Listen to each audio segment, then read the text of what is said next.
modern legislative evolution of companies, namely since the Companies Act 2006. Then we're going to look at what it means to be a stakeholder in a company, what different kinds of stakeholders there are, and then from that we're going to build upon the concept of business creditors, have a look at the different types of creditors, the distinction between, for example, a secured and an unsecured creditor, so on and so forth, before we finish up by looking at different business. I have an interest in that business because I am, interacting and forming contractual obligations with that business by way of purchasing an item from a shop. You could also talk about tort and crime victims, so people who have been wronged by the business will have an interest in seeing that come to some kind of justice, whether that be a tort or whether that be a crime, a criminal procedure. We'll talk about the type of business structure I want to use legally to operate my business. Then I have to really ask myself 3 questions. The first is, will the chosen business form facilitate the raising of required capital for the particular business? Or in other words, will the business form, will it meet the capital requirements? Because for some businesses, it requires the creation and the raising of capital. And also talk about international company law, and while they will play a role, obviously the EU is going to play a major role when we're talking about different ways in which company law operates in the UK, we're not going to focus on them specifically. So let's begin to talk about companies themselves. So that's the sort of housekeeping done and out of the way. Let's talk about specifically what we are talking about with companies, and we're going to begin by looking at what are the different kinds of interests. That might be the case, but not all business structures are geared towards capital, raising of capital and creation of profit. The second question you want to be asking is, what are the risks associated with a particular business form? Specifically, what happens if a particular business fails? In some cases, there are limited liabilities where a debtor interests that you can have in a company. And in fact, not just a company, in business structures in general. So this refers to business stakeholders. Okay, so like I've just said there, it could be a company or it could be any other kind of business form, and we're going to talk about other business forms in a minute. So the different stakeholders. A stakeholder is simply somebody or an entity who has some kind of interest in the company, and this can be very important and key to ensuring its survival. So really there are 3 that we're going to talk about, 3 business structures that we're going to focus on. We're going to focus on the concept of the sole trader or the sole proprietor, the concept of a partnership, and then finally the concept of a company. And we're going to distinguish what all of these different things mean. So sole traders or sole proprietorship is really the most informal form of business, meaning that a debtor cannot pay its debts to a creditor, and that's when insolvency proceedings begin to take shape. So it's important that we do focus on that in a lot more detail in its own separate lessons, but we will touch on it very briefly in this series of videos as well. And it should also be noted that we are going to be limiting our understanding and our study to UK related company laws. There are obviously other branches of company law that exist. We could talk about EU company law, we could talk land law or law of tort, where there are obviously lots of changes that take place, but the base structure and the basic principles tend to remain pretty much the same for a long period of time. Company law is very different. Company law changes a lot, and especially when it comes to the implication that different constitutional reforms has on the business world and on business practices. A very good example of that is Brexit. Now, we will be referencing the Companies Act a lot throughout this series of lessons, obviously, but the Companies Act itself is particularly huge. It's a very, very, very big, thick, dense piece of legislation. So I wouldn't encourage anybody to read it from start to finish, but we will be referencing all the important parts throughout. And then in 2015, we have a reform to small business, and with the small business enterprise maximise, if we're talking about portfolio investments specifically. Employees as well, they have interests within business structures because they are relying on the business to pay them a particular wage for particular work, for particular labour. And other different, maybe more smaller, different stakeholders, people like tax authorities. So taxes are interested in making sure businesses pay the amount of tax that they owe.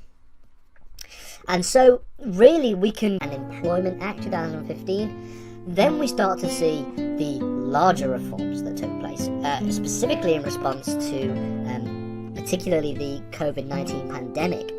So one example of this is the Corporate Insolvency and Governance Act from 2020. And this act provides new mechanisms and new methods for a company to restructure, and also for company rescue and company recovery. Now, we will be talking about, what I want to do in this lesson is introduce the concept of company law. We're going to look at a number of very basic key elements of company law. We're going to be exploring what the concept of company law is. We're going to be looking at the modern evolution of companies. So we're going to look a little bit about the history and where companies originated, the time periods where they became more and more prominent. We're going to mainly focus on the modern, and it exists separately from the people who are running the business. And that's why, unlike with partnership and sole traders, the people who run and operate a company may come and go over a period of time, whereas the company will stay the same.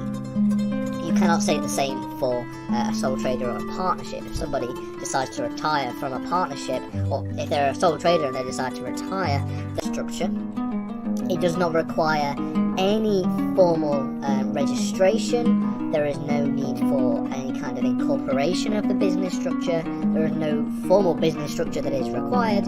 It is simply how, if you want to start a business, this is the most simple way to do it. The majority of business forms that exist in the UK are sole traders. I believe it's around 65% paid using personal wealth. On the other hand, we have a partnership, and it's really the 1890 Partnership Act that identifies really what a partnership is. And it says, I'm just going to read it word for word, that the relationship which subsists between persons carrying a business in common with the view of profit. This is what a partnership is. And really, a partnership will often be regulated by way of contractual obligations. Lenders, managers, investors, for example. And it really means that they can seek securities from the business, okay?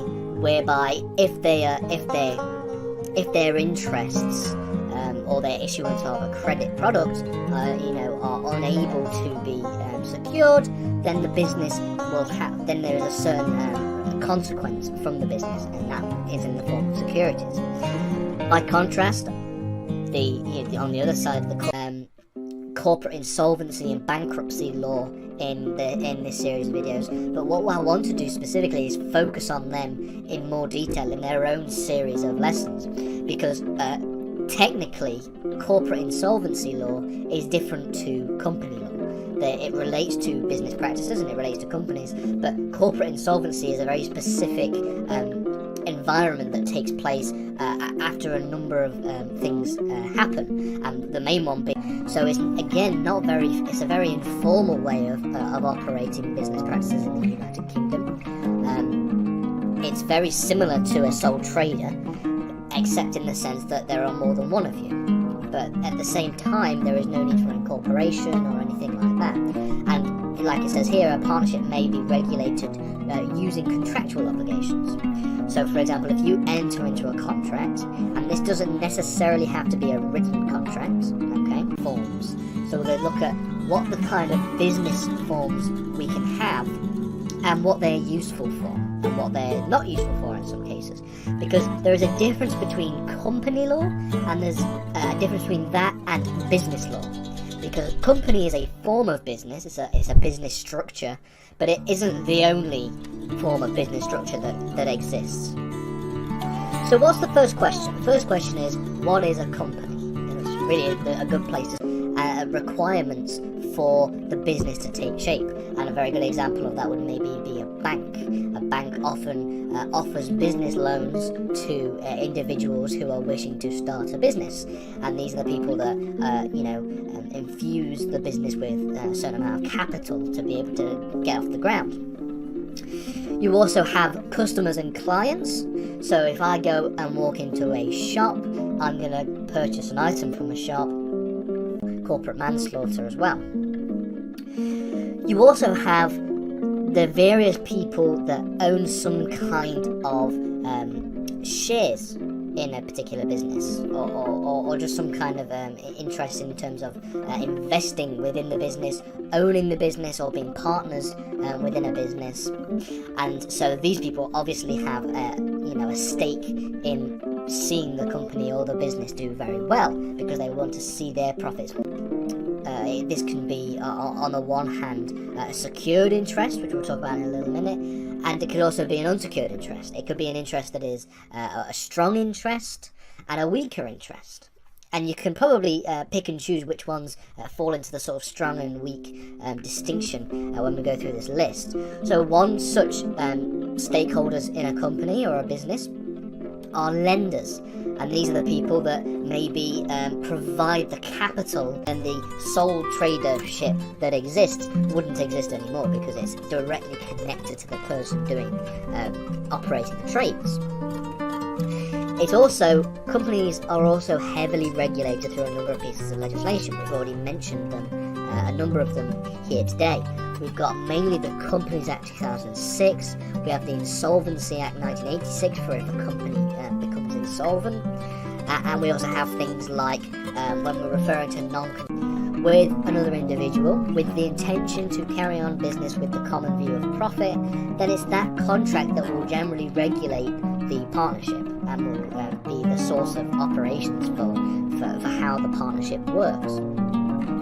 And therefore, if you enter into some kind of contractual obligations or enter into some kind of relationship with the view of doing business for a profit, you become de facto partners, and that becomes a de facto partnership. And obviously you can probably imagine the implication of Brexit on overseas companies operating within the UK. So the first major reform that we're going to talk about is the reform to the 1985 Companies Act. And this was a real major overhaul of this piece of legislation, and also it came with it the passage of a new piece of legislation, the Companies Act 2006, which came into force in 2000 and makes it not a company later on. So really, each business form operates in a certain way for a particular purpose. Now, they're generally tailored towards different types of business operations that people might want to partake in. So there are a number of factors that contribute to somebody choosing a particular business form. So if I want to start a business, okay, and I want to try and pick this, and just like with a sole trader, there is no protection from the debts to creditors if a business fails. However, unlike with a sole trader, the liability to the creditors would be shared across however many people the partnership itself.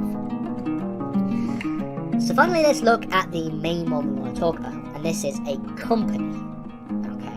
Now, a company exists as a separate legal entity in countries like England and the Netherlands. We've got, for example, one of the most famous and arguably the largest was the East India Company that spanned across the empire. And the point of these companies, the point in turning your business into a company is to be able to build on and expand business practices and do more business effectively. So, and they're mainly used for very small businesses, sometimes referred to as micro businesses. And these are generally, if you are, for example, a plumber and you are a single self-employed, you work on your own, you tend to be a sole trader because there is, less need for a larger business structure when you're a one-person operating and doing business around the country, for example. One consequence of a sole trader, when it comes to the specifically the legislative evolution of company law, it should be noted that there have been quite a few interesting changes in very recent years, and by very recent I mean literally last year. So really we're talking about since 2006, because it's important that we look at the sort of modern evolution of company law, because company law changes quite a lot. It's not like, let's start when we're talking about company law, and really the concept of a company is simply that it is an abstract entity. It is a legal fiction, if you will, okay? It is just a legal entity which we utilize to do business and operate business in a particular way. Our modern understanding of the company, the sort of modern interpretation of companies that really hasn't changed that much, since the 16th century, began to how company laws should be regulated within particular states. Legal proceedings against them, but they nonetheless are becoming creditors within a business practice.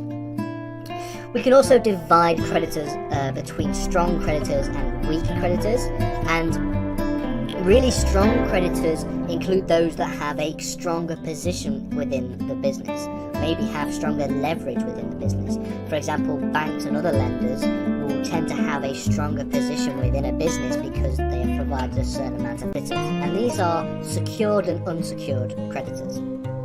Now, this is a little bit more complicated, but a secured creditor are ones who are associated with an issuance of credit or product that is backed by a certain amount of collateral. Now, it's better probably to use some examples. So, they generally refer to voluntary creditors, people who, voluntarily enter into some kind of relationship with the business, contractual liabilities of a company, things like the Corporate Manslaughter Act. And you've also got regulation from supranational institutions like the European Union, mainly EU directives, and a few pieces of EU case law as well from the ECJ. And obviously we have to talk about the impact of Brexit on company law.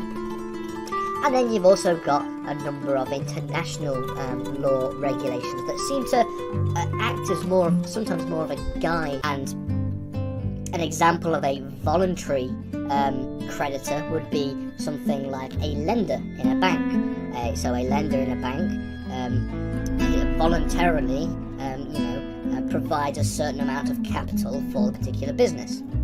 An involuntary creditor could be something like, in the case of tort and crime victims, these people don't intend to enter into some kind of relationship with the business when they are, entering it, is that there are no protections if this particular business fails.